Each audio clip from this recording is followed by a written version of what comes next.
Bailey's Bookshelf, Season 2, Dracula, by Bram Stoker, narrated by R.J. Bailey. If you like what I do, please consider buying me a coffee at buymeacoffee.com/R.J. Bailey. For business inquiries, please contact Robert J. Bailey at gmail.com or tweet at R.J. Bailey. Chapter 5. Letter from Miss Mina Murray to Miss Lucy Westenra. 9 May. My dearest Lucy, forgive my long delay in writing, but I have been simply overwhelmed with work. The life of an assistant schoolmistress is sometimes trying. I am longing to be with you, and by the sea, where we can talk together freely and build our castles in the air. I have been working very hard lately, because I want to keep up with Jonathan's studies, and I have been practicing shorthand very assiduously. When we are married, I shall be able to be useful to Jonathan, and if I can stenograph well enough, I can take down what he wants to say in this way and write it out for him on the typewriter, at which also I am practicing very hard.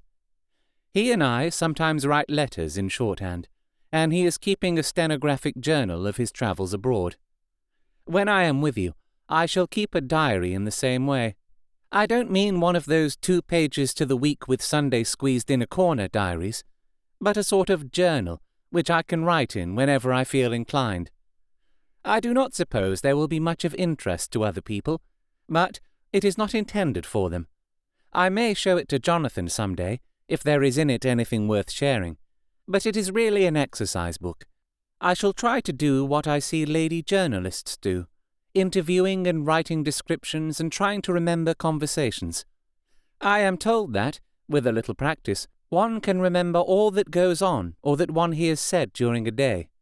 However, we shall see. I will tell you of my little plans when we meet. I have just had a few hurried lines from Jonathan from Transylvania. He is well and will be returning in about a week. I am longing to hear all his news. It must be so nice to see strange countries. I wonder if Jonathan and I, shall ever see them together. There is the 10 o'clock bell ringing. Goodbye. Your loving Mina. Tell me all the news when you write. You have not told me anything for a long time. I hear rumours, and especially of a tall, handsome, curly-haired man. Letter. Lucy Westenra to Mina Murray. 17 Chatham Street, Wednesday. My dearest Mina, I must say you tax me very unfairly with being a bad correspondent. I wrote to you twice since we parted, and your last letter was only your second. Besides, I have nothing to tell you. There is really nothing to interest you. Town is very pleasant just now, and we go a good deal to picture galleries and for walks and rides in the park. As to the tall, curly-haired man, I suppose it was the one who was with me at the last pop. Someone has evidently been telling tales. That was Mr. Homewood. He often comes to see us, and he and Mamma get on very well together. They have so many things to talk about in common. We met some time ago a man that would just do for you if you were not already engaged to Jonathan. He is an excellent parti, being handsome, well-off, and of good birth. He is a doctor and really clever. Just fancy! He is only 29, and he has an immense lunatic asylum all under his own care. Mr. Homewood introduced him to me, and he called here to see us, and often comes now. I think he is one of the most resolute men I ever saw, and yet the most calm. He seems absolutely imperturbable. I can fancy what a wonderful power he must have over his patients. He has a curious habit of looking one straight in the face, as if trying to read one's thoughts. He tries this on very much with me, but I flatter myself he has got a tough nut to crack. I know that from my glass. Do you ever try to read your own face? I do, and I can tell you, it is not a bad study, and gives you more trouble than you can well fancy if you have never tried it. He says that I afford him a curious psychological study, and I humbly think I do. I do not, as you know, take sufficient interest in dress to be able to describe the new fashions. Dress is a bore. That is slang again, but never mind. Arthur says that every day. There, it is all out. Mina, we have told all our secrets to each other since we were children. We have slept together and eaten together and laughed and cried together. And now, though I have spoken, I would like to speak more. Oh, Mina, couldn't you guess? I love him. I am blushing as I write, for although I think he loves me, he has not told me so in words. But oh, Mina, I love him. I love him. I love him. There, that does me good. I wish I were with you, dear, sitting by the fire undressing, as we used to sit, and I would try to tell you what I feel. I do not know how I am writing this even to you. I am afraid to stop, or I should tear up the letter, and I don't want to stop, for I do so want to tell you all. Let me hear from you at once, and tell me all that you think about it. Mina, I must stop. Good night. Bless me in your prayers. And Mina, pray for my happiness. Lucy. P.S. I need not tell you this is a secret. Good night again. L. Letter. Lucy Westenra to Mina Murray. 24 May. My dearest Mina, thanks and thanks and thanks again for your sweet letter. It was so nice to be able to tell you and to have your sympathy. My dear, it never rains but it pours. How true the old proverbs are. Here am I, who shall be 20 in September, and yet I never had a proposal till today. Not a real proposal. And today I have had 3. Just fancy. 3 proposals in one day. Isn't it awful? I feel sorry, really and truly sorry, for 2 of the poor fellows. Oh, Mina, I am so happy that I don't know what to do with myself. And 3 proposals! But, for goodness sake, don't tell any of the girls, or they would be getting all sorts of extravagant ideas, and imagining themselves injured and slighted, if in their very first day at home they did not get 6 at least. Some girls are so vain. You and I, Mina dear, who are engaged and are going to settle down soon soberly into old married women, can despise vanity. Well, I must tell you about the 3, but you must keep it a secret, dear, from everyone, except, of course, Jonathan. You will tell him, because I would, if I were in your place, certainly tell Arthur. A woman ought to tell her husband everything. Don't you think so, dear? And I must be fair. Men like women, certainly their wives, to be quite as fair as they are. And women, I am afraid, are not always quite as fair as they should be. Well, my dear, number 1 came just before lunch.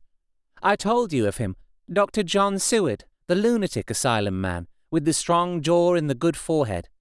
He was very cool outwardly, but was nervous all the same. He had evidently been schooling himself as to all sorts of little things, and remembered them, but he almost managed to sit down on his silk hat, which men don't generally do when they are cool, and then, when he wanted to appear at ease, he kept playing with a lancet in a way that made me nearly scream.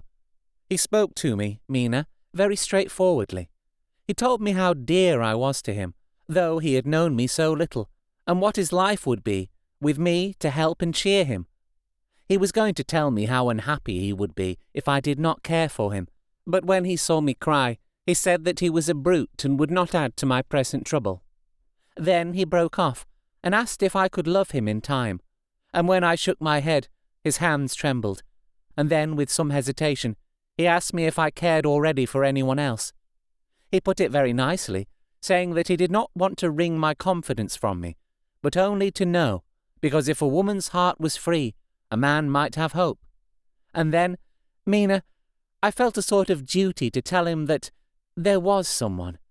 I only told him that much, and then he stood up, and he looked very strong and very grave as he took both my hands in his and said he hoped I would be happy, and that if I ever wanted a friend, I must count him one of my best. Oh, Mina, dear, I can't help crying, and you must excuse this letter being all blotted. Being proposed to is all very nice and all that sort of thing, but it isn't at all a happy thing when you have to see a poor fellow, whom you know loves you honestly, going away and looking all broken-hearted, and to know that, no matter what he may say at the moment, You are passing quite out of his life. My dear, I must stop here at present. I feel so miserable, though I am so happy. Evening. Arthur has just gone, and I feel in better spirits than when I left off, so I can go on telling you about the day. Well, my dear, number 2 came after lunch. He was such a nice fellow, an American from Texas, and he looks so young and so fresh that it seems almost impossible that he has been to so many places and has had such adventures. I sympathize with poor Desdemona when she had such a dangerous stream poured in her ear, even by a black man. I suppose that we women are such cowards that we think a man will save us from fears, and we marry him. I know now what I would do if I were a man and wanted to make a girl love me. No, I don't, for there was Mr. Morris telling us his stories, and Arthur never told any. And yet, my dear, I am somewhat previous. Mr. Quincy P. Morris found me alone. It seems that a man always does find a girl alone. No, he doesn't, for Arthur tried twice to make a chance, and I helping him all I could. I am not ashamed to say it now. I must tell you beforehand that Mr. Morris doesn't always speak slang. That is to say, he never does so to strangers or before them, for he is really well educated and has exquisite manners. But he found out that it amused me to hear him talk American slang, and whenever I was present, and there was no one to be shocked, he said such funny things. I am afraid, my dear, he has to invent it all, for it fits exactly into whatever else he has to say. But this is a way slang has. I do not know myself if I shall ever speak slang. I do not know if Arthur likes it, as I have never heard him use any as yet. Well, Mr. Morris sat down beside me and looked as happy and jolly as he could, but I could see all the same that he was very nervous. He took my hand in his and said ever so sweetly, "Miss Lucy, I know I ain't good enough to regulate the fixings of your little shoes, but I guess if you wait till you find a man that is, you will go join them 7 young women with the lamps when you quit. Won't you just hitch up alongside of me and let us go down the long road together, driving in double harness?" Well, he did look so good-humoured and so jolly that it didn't seem half so hard to refuse him as it did poor Dr. Seward. So I said, as lightly as I could, that I did not know anything of hitching, and that I wasn't broken to harness at all yet. Then he said that he had spoken in a light manner, and he hoped that if he had made a mistake in doing so on so grave, so momentous an occasion for him, I would forgive him. He really did look serious when he was saying it, and I couldn't help feeling a bit serious too. I know, Mina, you will think me a horrid flirt, though I couldn't help feeling a sort of exultation that he was number 2 in one day. And then, my dear, before I could say a word, he began pouring out a perfect torrent of love-making, laying his very heart and soul at my feet. He looked so earnest over it that I shall never again think that a man must be playful always, and never earnest, because he is merry at times.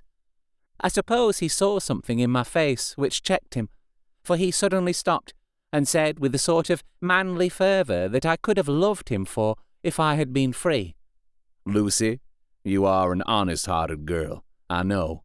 I should not be here speaking to you as I am now if I did not believe you clean grit, right through to the very depths of your soul. Tell me, like one good fellow to another, is there anyone else that you care for? And if there is, I'll never trouble you a hair's breadth again, but will be, if you will let me, a very faithful friend." My dear Mina, why are men so noble when we women are so little worthy of them? Here was I almost making fun of this great-hearted, true gentleman. I burst into tears. I am afraid, my dear, you will think this a very sloppy letter in more ways than one, and I really felt very badly. Why can't they let a girl marry 3 men, or as many as want her, and save all this trouble? But this is heresy, and I must not say it. I am glad to say that, though I was crying, I was able to look into Mr. Morris's brave eyes, and I told him out straight. Yes, there is someone I love, though he has not told me yet that he even loves me. I was right to speak to him so frankly, for quite a light came into his face, and he put out both his hands and took mine. I think I put them into his, and said in a hearty way, "That's my brave girl. It's better worth being late for a chance of winning you than being in time for any other girl in the world. Don't cry, my dear. If it's for me, I'm a hard nut to crack, and I take it standing up. If that other fellow doesn't know his happiness, well, he'd better look for it soon, or he'll have to deal with me. Little girl, your honesty and pluck have made me a friend, and that's rarer than a lover. It's more unselfish anyhow. My dear, I'm going to have a pretty lonely walk between this and Kingdom Come. Won't you give me one kiss? It'll be something to keep off the darkness now and then. You can, if you like, for that other good fellow. He must be a good fellow, my dear, and a fine fellow, or you could not love him. Hasn't spoken yet." That quite won me, Mina, for it was brave and sweet of him, and noble too, to a rival, wasn't it? And he so sad, so I leant over and kissed him. He stood up with my 2 hands in his, and as he looked down into my face, I am afraid I was blushing very much, he said, "Little girl, I hold your hand and you've kissed me, and if these things don't make us friends, nothing ever will. Thank you for your sweet honesty to me, and goodbye." He wrung my hand, and taking up his hat, went straight out of the room without looking back, without a tear or a quiver or a pause, and I am crying like a baby. Oh, why must men like that be made unhappy when there are lots of girls about who would worship the very ground he trod on? I know I would if I were free. Only, I don't want to be free.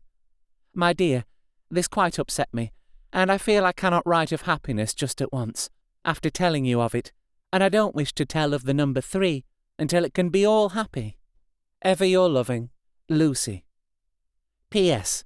Oh, about number 3. I needn't tell you of number 3, need I?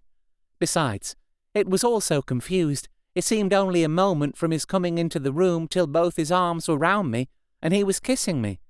I am very, very happy, and I don't know what I have done to deserve it. I must only try in the future to show that I am not ungrateful to God for all his goodness to me in sending to me such a lover, such a husband, and such a friend. Goodbye. Dr. Seward's Diary, kept in phonograph. 25 May. Ebb tide and appetite today. Cannot eat, cannot rest, so diary instead. Since my rebuff of yesterday, I have a sort of empty feeling. Nothing in the world seems of sufficient importance to be worth the doing. As I knew that the only cure for this sort of thing was work, I went down amongst the patients. I picked out one who has afforded me a study of much interest. He is so quaint that I am determined to understand him as well as I can. Today I seem to get nearer than ever before to the heart of his mystery. I questioned him more fully than I had ever done, with a view to making myself master of the facts of his hallucination. In my manner of doing it there was, I now see, something of cruelty. I seemed to wish to keep him to the point of his madness, a thing which I avoid with the patients as I would the mouth of hell. Memo. Under what circumstances would I not avoid the pit of hell? Omnia Romae venalia sunt. Hell has its price. Verb. Sap. If there be anything behind this instinct, it will be valuable to trace it afterwards, accurately, so I had better commence to do so. Therefore, R. M. Renfield, ATAT 59, sanguine temperament, great physical strength, morbidly excitable, periods of gloom ending in some fixed idea which I cannot make out. I presume that the sanguine temperament itself and the disturbing influence end in a mentally accomplished finish. A possibly dangerous man, probably dangerous if unselfish. In selfish men, caution is as secure an armor for their foes as for themselves. What I think of on this point is, when self is the fixed point, the centripetal force is balanced with the centrifugal. When duty, a cause, etc., is the fixed point, the latter force is paramount, and only accident or a series of accidents can balance it. Letter, Quincy P. Morris, to Honorable Arthur Homewood. 25 May. My dear Art, we've told yarns by the campfire in the prairies, and dressed one another's wounds after trying a landing at the Marquesas, and drunk healths on the shore of Titicaca. There are more yarns to be told, and other wounds to be healed, and another health to be drunk. Won't you let this be at my campfire tomorrow night? I have no hesitation in asking you, as I know a certain lady is engaged to a certain dinner party, and that you are free. There will only be one other, our old pal at the Korea, Jack Seward. He's coming too, and we both want to mingle our weeps over the wine cup, and to drink a health with all our hearts to the happiest man in all the wide world, who has won the noblest heart that God has made, and the best worth winning. We promise you a hearty welcome, and a loving greeting, and a health as true as your own right hand. We shall both swear to leave you at home if you drink too deep to a certain pair of eyes. Come. Yours as ever and always, Quincy P. Morris. Telegram from Arthur Homewood to Quincy P. Morris. 26 May. Count me in every time. I bear messages which will make both your ears tingle. Art. You have been listening to Dracula, narrated by me, R.J. Bailey. If you would like to commission me to create an audiobook for you or advertise on this podcast, please contact me at robertjbailey@gmail.com or on Twitter @RJBailey. This book will also be available to buy without all this podcasting waffle. If this was a live recording at a free event and you thought, hey, I'd like to buy that guy a decaf oat milk latte after the show, you can do so at buymeacoffee.com/RJBailey. All donations go towards making next season's audiobook, and literally coffee. While the novel Dracula is in the public domain, this recording is copyright to me, R.J. Bailey, 2022.